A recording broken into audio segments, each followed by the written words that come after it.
It's funny how an out-of-the-norm thinker can bring some opportunities to light that you may not have ever thought of before. It's especially true in business when there's an unexpected and very positive outcome. I was a new manager and I was struggling with all the new manager stuff, especially with the new staff. I was tasked to hire a new sales staff in a new market. The fact that hiring was new to me made it even that much more difficult. After much deliberation, consternation, and angst, I had finally hired my team. One of the new members of my team was Pam.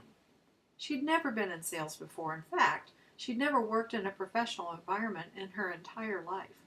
She had endless energy, tried hard to do everything that she was taught. She asked a million questions and in turn questioned everything.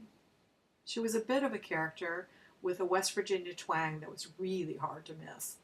She drove a small car that had more than its share of dents, a direct result of her driving. Her hair was always in a frazzle, and she dressed in very bright colors.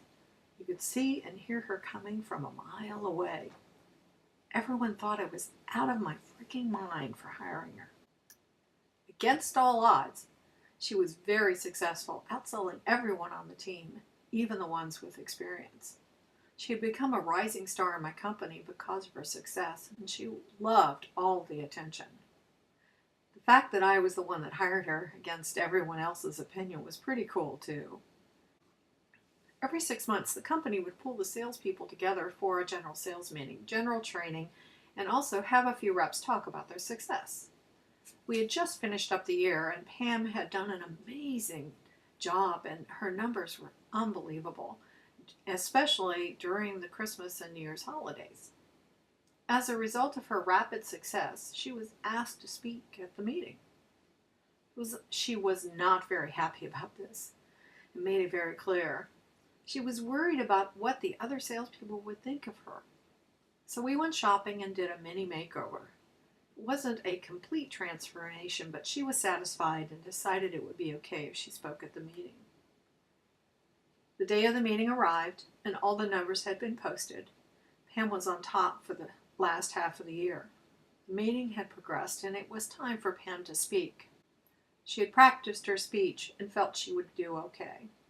She walked up to the podium in her hot pink suit and somewhat tamed hair.